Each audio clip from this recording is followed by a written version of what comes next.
everyone! Welcome to my newest video. I'm sorry this video took a while, not because of the project itself, but I was pretty sick the past weeks and literally didn't have the time to finish the doll. But it was my fault. I'm still riding my motorcycle during the winter, which is like -7 degrees here in Austria, so yeah, no wonder. And well, now I'm going to call this video a late Valentine's doll video. But let's get back to the doll. As you can see, for this project I'm using the Watercolor doll, and as always I start my repaints with cutting the hair with sharp scissors as short as possible. And afterwards I'm removing the original face paint with 100% of Aceton. To pop off the head easier, I'm leaving the head in boiled water for around a minute.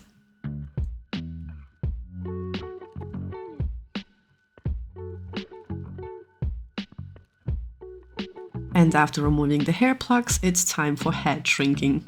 All of those steps are optional, by the way, depending on your project. As I always mention during my videos, I learned this head shrinking method from Catmeleon. There are plenty of ways to do this though. I use the 9-to-1 method, so 9 times acetone mixed with 1 time water, so to say. And you leave the head in there for 2 days, and you need another 2 days for the head to dry. And to shrink, of course. But first of all, let's start with body modifications while our head is boiling in aceton. For this project, I need my doll to be on her knees and also a round back, so we need to cut quite a few things.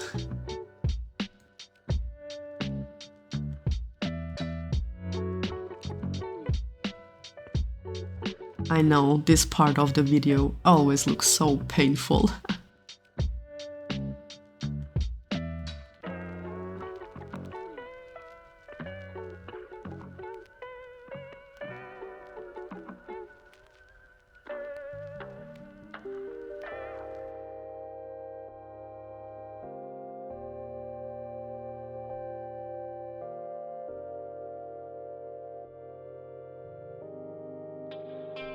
Well, this is what we are starting off with.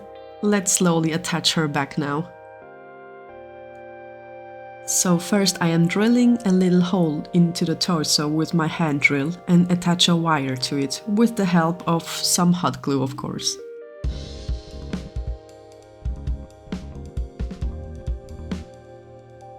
And I use some aluminium foil to make the torso a bit thicker.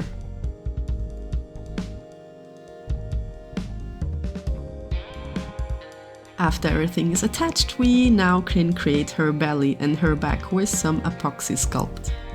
I'm trying to keep it as smooth as possible with some water, of course, so I don't have to sand a lot later on.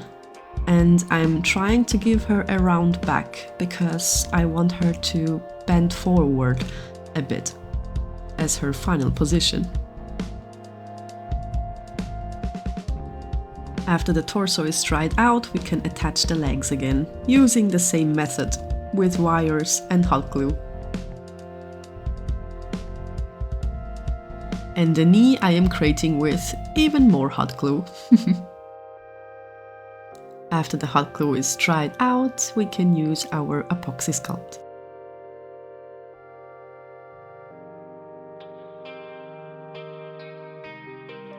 Let me save us some time with the second leg. Perfect! And yeah, it looks a bit rough, but we didn't sand anything yet, so let's just continue with sculpting first. But before I sculpt her dress, I want to make sure everything looks as smooth as possible, especially the areas that will be seen in future. So I always start sanding with my sanding drill first, and to make it more smoother, I use nail files and sanding paper.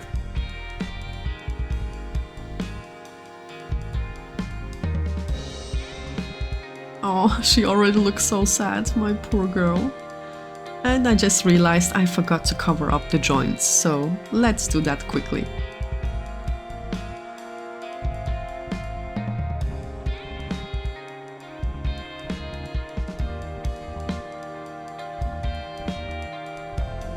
Alright, time to do the dress.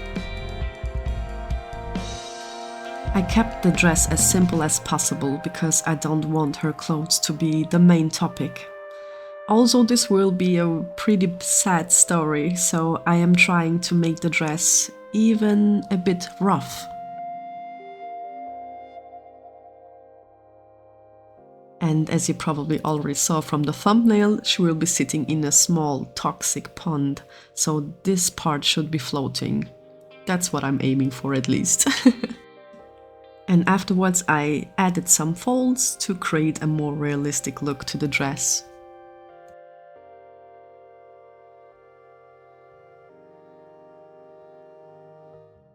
As you guys already know by now, I am never creating a human, so this girl will be a fairy, my first fairy. And the fairy, of course, needs some wings. And therefore I'm using the same method I came up with on my Angel of Death. So first I'm drawing my wings on a stretch foil, and I'm using hot glue to create the main lines, and UV resin to create the wing itself.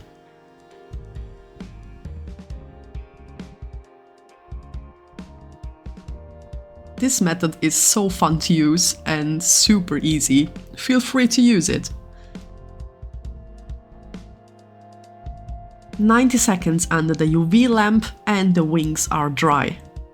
And as you can see, even if you leave them transparent like this, like I did on my Angel of the Death video, they look super cool. And feel free to add any glitters or any sparkly shiny thing you have and they will look even more awesome. I will get back to the wings later on again, but for now let's sand down the dress so we can finally start to give her some colors. First I am giving her 2 coats of a grey primer with my airbrush, and the primer is from the brand Vallejo. And the next day after the primer is dry, we can start giving her skin color first. And the skin color that I'm using is called Carne Pallida, from the Fantasy Pro series from Vallejo again. And I know you guys are already wondering what's happening to this fairy in the toxic lake, reaching for her last gift. A rose from him. Well, the lake called her, as it always did.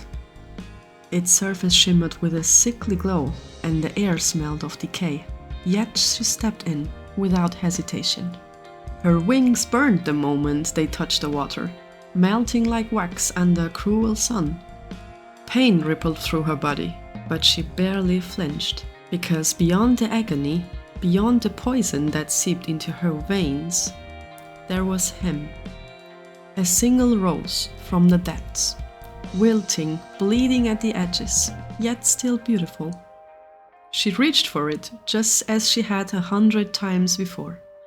Just as she would 100 times again.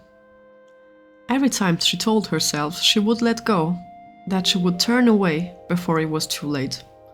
But the moment their fingers touched, the hand pulled, and she let herself be drowned in. She could feel the weight of the past dragging her down, the whispers of love and promises that had long since rotted away. But he always remained, waiting, watching, offering just enough to make her believe he still cared. The water crept up her chest, her throat, her lips. She could escape. She should escape. But how do you run from a love that owns you? The last thing she saw before the lake swallowed her whole was the rose, pressed against her chest, like a final, deadly kiss.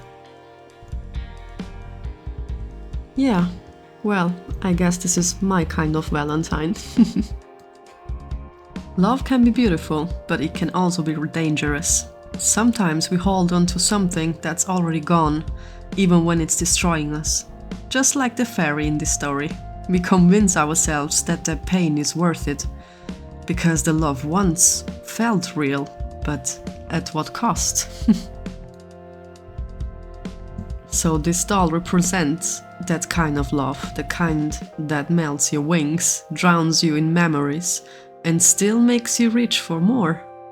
I wanted to capture the beauty in the tragedy, the way we cling to something even when we know it's hurting us. What do you think? Have you ever experienced a love like this? I hope not.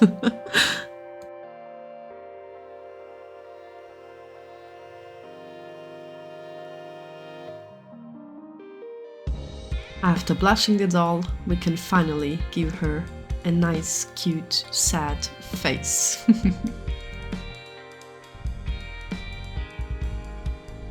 I quickly realized that using watercolor pencils are way too sharp and could chip the face paint, so I switched to acrylics.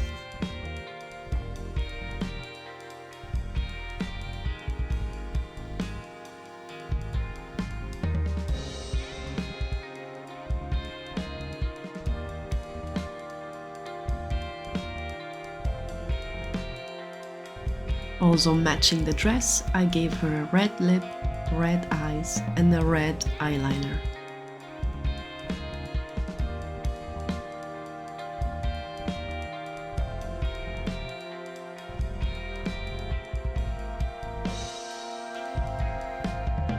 And let's add her some tears.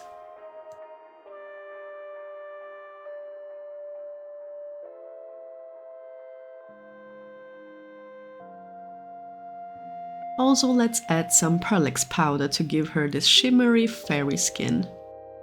Now, this is something I'm super excited about, a Crackle Medium.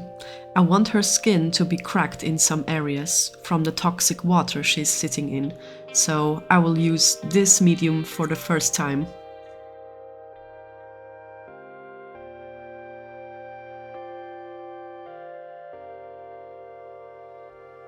And after only a few hours, you could already see the cracks building up and it just looked exactly as I wanted it. Just look how amazing this looks.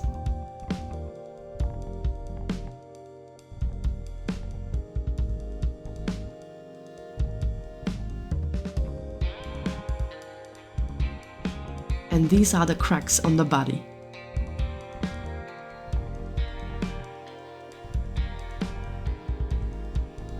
Pretty cool, huh?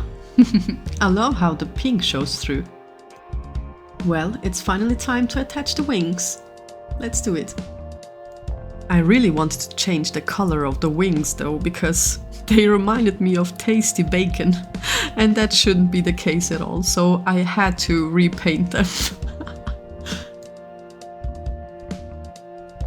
So I added some blues and whites and purple tones, and I really started to like it.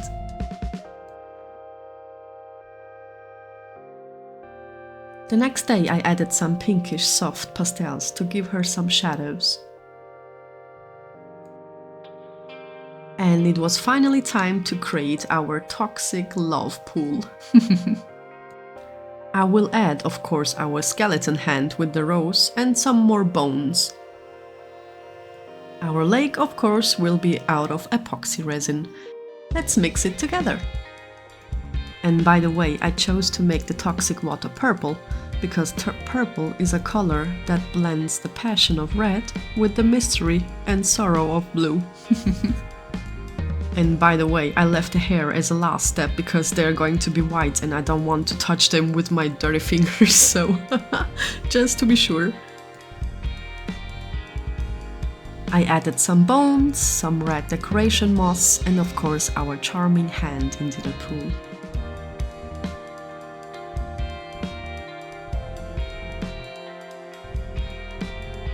After almost 3 days, our lake is finally dry and it looked super cool. By the way, I added more white highlights into the doll's face to make her a little more visible. Well, I guess it's time for the last step, the hair.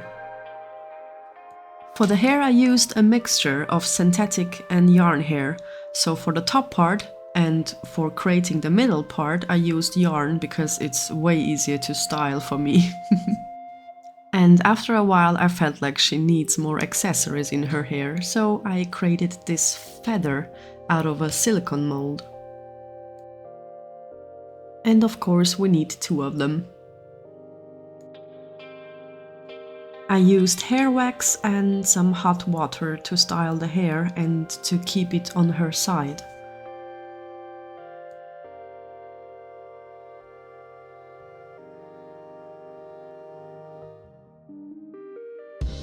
Well, first I wanted to keep the skeleton crystal clear, but it was kinda hard to see after a while, so I decided to give it at least a little bit of color, and also because he's just coming out of this toxic water, so it has to have some color. And also I am spreading the toxic water a little bit on her knees and legs as well, because she's sitting in there. So it's kind of spreading all over her body, and also on her hands, of course, because she's touching it. And after the last touch, our late Valentine's project is finally done. And that, my friends, is the tragic tale of a fairy who ignored all of the red flags, or in this case the purple ones. The moral of the story? If your love is literally melting your wings off, maybe reconsider. But hey, if you ever ignore the red flag in the name of love, don't worry, you're not alone. Well, I really hope you enjoyed her as much as I did. And also thank you so much for your lovely likes, subscriptions and comments. I'm reading all of them. Well, and as always, stay creative, stay artsy, and see you on my next project. Take care!